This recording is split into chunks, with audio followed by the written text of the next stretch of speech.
समय केंद्रीय नेता हरदीप सिंह पुरी हमारे साथ जुड़ रहे हैं। सर, बहुत स्वागत है।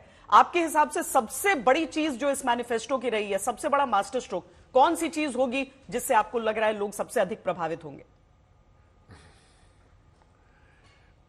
देखिए, इसमें संकल्प पत्र में कई किस्म की विशेषताएं हैं। मास्टर स्ट्रोक शब्द शायद मैं नहीं इस्तेमाल करूंगा, मैं सिर्फ यही कहूंगा कि जो विकसित भारत 2047 तक हमको बनाना है, उसके लिए ब्लूप्रिंट फॉर डेवलपमेंट है। पिछले 10 साल में जो भी भारतीय जनता पार्टी ने विकास के आंकड़े हैं पिछले 10 साल के, उनको ये आगे बढ़ाएगा और हर एक सेक्टर में, चाहे वो हमारे युवा पीढ़ी के लिए हो, हमारी बहनों के लिए हो, चाहे वो गरीबों के लिए या किसानों के लिए, इसमें आप जौन सा भी सेक्टर देखेंगे उसमें स्पेसिफिक आगे ले जाने के जो कदम हम लोग उठाएंगे। और क्योंकि भारतीय जनता पार्टी एक ऐसी पॉलिटिकल पार्टी है जो कहती है, जो हमने 2014 में संकल्प पत्र में कहा था, उस समय हम सत्ता में नहीं थे पर हमने कर दिखाया और इसलिए इसको बहुत सीरियसली लेंगे। हमारा जो है ये डेवलपमेंट प्लैंक है 2047 के लिए, अगले 5 साल में क्या करेंगे। बाकी पार्टीज जो है वो इलेक्शन मैनिफेस्टो चुनाव के लिए प्रोड्यूस करती है। तो मास्टर स्ट्रोक मैं यही कहूंगा जो आपने शब्द इस्तेमाल किया कि ये हर एक वर्ग को, हर एक सेक्टर को कैसे लोगों को ज्यादा सुविधाएं मिले, चाहे वो मतलब कितने गैस सिलेंडर और मिलेंगे। अभी हमने 4 करोड़ माननीय प्रधानमंत्री जी ने आवास सैंक्शन किए हैं। उन्होंने कहा हम 3 करोड़ और आवास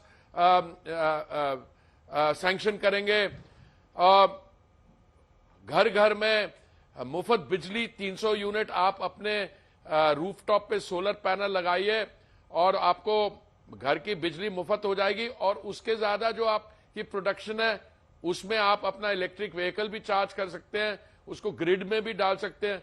सो मैं समझता हूं कि ये एक गोल्ड स्टैंडर्ड, एक रियल हाई क्लास टेम्पलेट है कि एक पॉलिटिकल पार्टी जो कमिटेड है डेवलपमेंट के लिए, विकास के लिए, वो अपने 5 साल की विजन, बाकी पॉलिटिकल पार्टीज मैंने सबके पढ़े हैं, वो तो एक चुनाव में क्या उनको करना चाहते हैं, चुनाव में क्या मुद्दे उठाना चाहते हैं, वो है। ये एक डेवलपमेंट विजन है इस संकल्प पत्र में, एक गारंटी है कि हम लोग जो कह रहे हैं उसको लाएंगे। इसमें और भी बड़ी मैसेजेस हैं। एक यूनिफॉर्म सिविल कोड का मैसेजेस है, इलेक्शंस को रैशनलाइज करने का मैसेज है और जो भ्रष्टाचार के खिलाफ जो आंदोलन है, जो एक्शन है, वो कंटिन्यू करेगा। हरदीप पुरी जी, मैं आपके मंत्रालय से ही स्पेसिफिकली आपसे पूछना चाहती हूं। हालांकि आपने पीएम आवास का जिक्र किया है, लेकिन कांग्रेस पार्टी कहती है कि इस मैनिफेस्टो में क्या है, बीजेपी ने न युवाओं को एड्रेस किया, न महंगाई के मुद्दे को एड्रेस किया।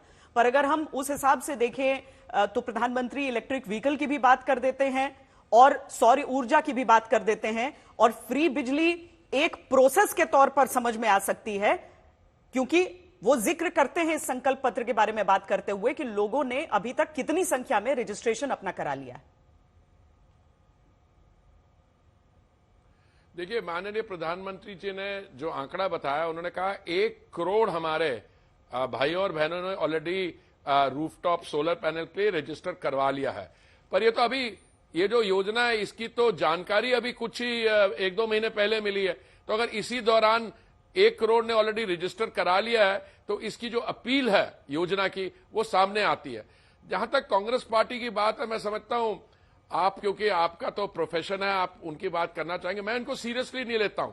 मैं सीरियसली इसलिए नहीं लेता हूं कि अगर हम आवास योजना की बात करें, जो माननीय प्रधानमंत्री जी ने जब से दायित्व संभाला उसके पहले किया है, इन्होंने 13 lakh total Jawaharlal Nehru urban renewal mission में इन्होंने वो इंदिरा गांधी कोई आवास योजना कोई ऐसी थी, उसमें 13 लाख सैंक्शन किए थे और उन्होंने उसमें से भी 7 लाख केवल लाभार्थियों को दिखाए। हमने वो 7 लाख की जगह हमने 4 करोड़ कर दिए हैं 10 साल में, और अभी माननीय प्रधानमंत्री जी ने जो फिगर दी 3 करोड़ और करेंगे।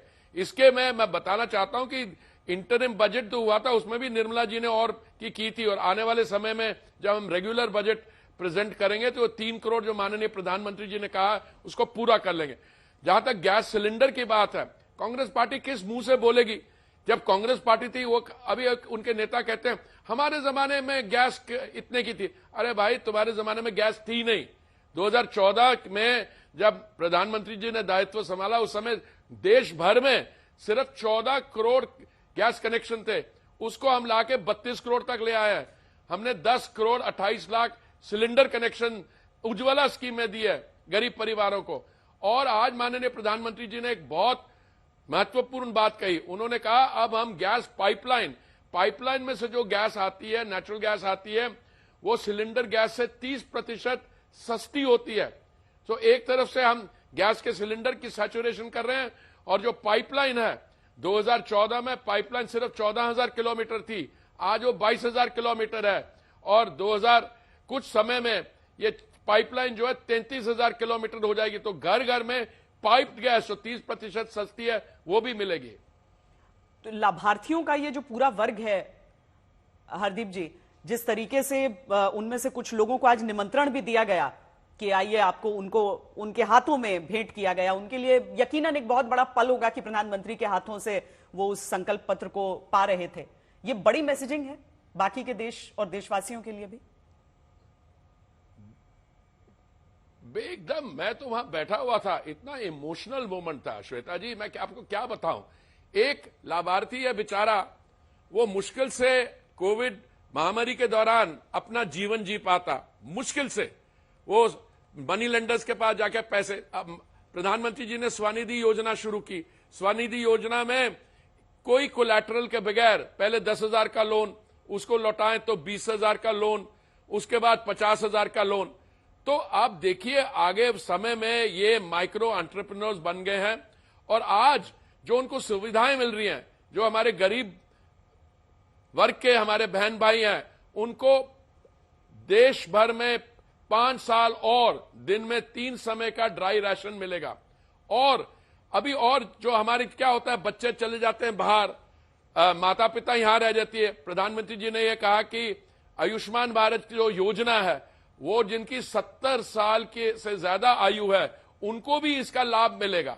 और बाकी देखिए, वो मुद्रा योजना में लोन कितना होता था, 10 लाख का होता था। प्रधानमंत्री जी ने कहा हमारे भारतीय जनता पार्टी का संकल्प है 10 लाख को 20 लाख कर देंगे।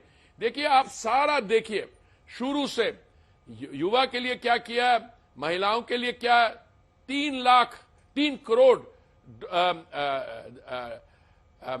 लखपति दीदी, पहले 2 करोड़ थी, उन्होंने आज को बढ़ा के 33% बढ़ाया, 3 करोड़ लखपति दीदी कर दिया। उन्होंने सोशल इंफ्रास्ट्रक्चर की बात कही, फिजिकल इंफ्रास्ट्रक्चर की बात कही। सोशल इंफ्रास्ट्रक्चर में क्या, जो हमारे एजुकेशनल इंस्टीट्यूशंस हैं वो दबा के बढ़ेंगे, engineering colleges, medical colleges, physical infrastructure की बात की, टूरिज्म की बात की, जिसमें रोजगार बढ़ेगा। तो मैं समझता हूं ये जो आज हमारा संकल्प पत्र भारतीय जनता पार्टी का रिलीज हुआ है, एकदम गोल्ड स्टैंडर्ड है, और बहुत मैच्योर तरीके से, बहुत रिस्पॉन्सिबिलिटी के साथ जो हमारा रोड मैप है 2024 से 2029 तक, एज ए स्टेप टुवर्ड्स 2047, उसको आउटलाइन किया। पर आपके विरोधी कह रहे हैं कि रोजगार को डायरेक्टली नहीं एड्रेस किया गया है बीजेपी द्वारा। मैं बता रहा हूं, हमारे जो विरोधी है ना, उनकी बातों पे मैं हैरान होता हूं। आप मेरे साथ सेक्टर बाय सेक्टर आ जाइए। अगर हमने 4 करोड़ आवास सैंक्शन किए हैं, तो आवास को बनाने में, एक आवास बनाने में या 100 आवास बनाने में कितना स्टील लगता है, कितना सीमेंट लगता है, कितनी लेबर लगती है। अगर हम 3 करोड़ और बनाएंगे, उसमें आप कैलकुलेशन कर लीजिए। तो हमने तो ये स्टडी की हुई है। अगर हम टूरिज्म को बढ़ाएंगे और ग्लोबल हब बनाएंगे, या हम ग्रीन एनर्जी करेंगे, हम ग्रीन हाइड्रोजन करेंगे, हम बायोफ्यूल्स की ब्लेंडिंग 20% तो लगा रहे हैं, अगर इसमें रोजगार नहीं बढ़ता। हमारे जो विरोधी दल है, ये इलेक्शन के समय में कुछ भी बात कर देंगे, क्योंकि इनको रिस्पॉन्सिबिलिटी नहीं है। उनको ये भी विश्वास है कि उनको सत्ता में तो आना नहीं है, और कांग्रेस पार्टी खास करके, और ये कम्युनिस्ट पार्टी ऑफ इंडिया का, मैंने तो सारे मैनिफेस्टो श्वेता जी सब पार्टियों के पढ़े हैं, और मैं जब इनकी मैनिफेस्टो देखता हूं, मेरे को हैरानगी होती है। इन मैनिफेस्टोज में क्या लिखा हुआ है। एक communist party of India Marxist है, उनका मैनिफेस्टो में है कि न्यूक्लियर वेपन्स इंडिया के पास नहीं होने चाहिए। और मैंने कहा भाई साहब, जब चीन ने 1964 में विस्फोट किया था तब आपने न्यूक्लियर वेपन्स उनके क्यों वेलकम किए? और दूसरा, हमारे वेस्ट में पाकिस्तान है जो न्यूक्लियर वेपन स्टेट है, हमारे उस तरफ चीन है न्यूक्लियर वेपन स्टेट। तो आप क्या चाहेंगे, दो न्यूक्लियर वेपन स्टेट्स के बीच में सिर्फ हिंदुस्तान रह जाए जो नॉन न्यूक्लियर वेपन स्टेट? ये तो हमारी सिक्योरिटी को भी अंडरमाइन कर रहे हैं। इक्वली आप टेररिज्म की बात देखें, इनकी जो अपीजमेंट पॉलिसी रही है, अब देखिए किस श्योरिटी के साथ, किस गर्व के साथ हम लोग कह सकते हैं कि अगर हमारे यहां आ गया कोई टेररिस्ट इंसिडेंट होगा तो हम उनकी टेरिटरी में जाके उनके वहां पे घुस के उनकी पिटाई करेंगे। देखिए ये अंतर है हमारे देश में, भारत का और भारत की भारतीय जनता पार्टी की और माननीय प्रधानमंत्री जी की सरकार का। पर आप इन पार्टियों की बात करें, ना इनको समझ है सिक्योरिटी की, ना इनको समझ है इकोनॉमिक डेवलपमेंट की। और ये फ्रीबीज का जो कल्चर है, ये तो कह रहे जी हम इनको आप रेवड़ियों बांट दो। हम रेवड़ियां नहीं बांट रहे, हम कह रहे हैं हम आपको सब्सिडी देंगे, अपने घर के छत के ऊपर आप सोलर पैनल लगाइए, उससे जो बिजली प्रोड्यूस होगी उससे 300 यूनिट अपने लिए इस्तेमाल करिए, और जो बाकी यूनिट बिजली के सरप्लस होंगे उससे आप अपना इलेक्ट्रिक व्हीकल चार्ज करिए या आप उसको ग्रिड में दीजिए और आपको उसका क्रेडिट मिलेगा। पर मल्लिकार्जुन खड़गे ने कहा कि आप लोग डबल स्टैंडर्ड्स दिखा रहे हैं फ्रीबीज को लेकर, और उसमें मुफ्त राशन का ही जिक्र उन्होंने किया कि ऐसा नहीं है कि बीजेपी नहीं कर रही है, ये सब हम करते हैं तो गुनाह हो जाता है। देखिए पहले तो मल्लिकार्जुन खड़गे जी से ये पूछा जाए कि आपने मुफ्त राशन कहां दिया, पहले तो ये सवाल उनसे पूछना चाहिए। दूसरा, उनको तकलीफ हो रही है आजकल मल्लिकार्जुन खड़गे जी, तो जब कहते हैं मेरे साथ आप कुछ नारा लगाइए तो लोग उनकी बात सुन नहीं रहे हैं। मल्लिकार्जुन खड़गे जी की पोजीशन है काफी, मैं समझता हूं कभी कभी तो मुझे सिंपैथी भी होती है, क्योंकि एक पार्टी के अध्यक्ष हैं पर उनके पास पॉलिटिकल पावर नहीं है। वो युवा नेता और वो जो परिवार है, रिमोट कंट्रोल वहां पे है, तो मल्लिकार्जुन खड़गे जी डबल के क्या बात करते हैं। देखिए महामारी के दौरान 80 करोड़ हमारे देशवासियों को एक दिन का 3 समय का ड्राई राशन हमने दिन शुरू किया। आज प्रधानमंत्री जी ने कहा ये ड्राई राशन की, चावल की, व्हीट की स्कीम अगले 5 साल जारी रहेगी। हमने उनको 2020 करोड़ फ्री वैक्सीन डोजेस दिए लोगों को, उसी समय जब 80 करोड़ लोगों को मुफ्त खाना मिल रहा था। हमने गैस के सिलेंडर दिए, हमने 11 लाख शौचालय बनाए, 4 करोड़ प्रधानमंत्री आवास योजना में आवास सैंक्शन किए गए, और आज प्रधानमंत्री जी कह रहे 3। कहां कांग्रेस पार्टी की बात? वही कांग्रेस पार्टी जो 10 साल में 13 लाख उन्होंने आवास बनाने थे और 7 लाख बना पाई, उनके 7 लाख और हमारे 4 करोड़। ये है कांग्रेस पार्टी और हमारा कंपैरिजन, और इसलिए उनके 40 सीट से टोटल कम आएंगे और हमारे अलाइज के साथ मिलकर इस बार 400 पार होंगे। चलिए, बहुत बहुत धन्यवाद हरदीप पुरी जी हमसे बातचीत करने के लिए। केंद्रीय मंत्री अपनी राय भारतीय जनता पार्टी के संकल्प पत्र पर रख रहे थे।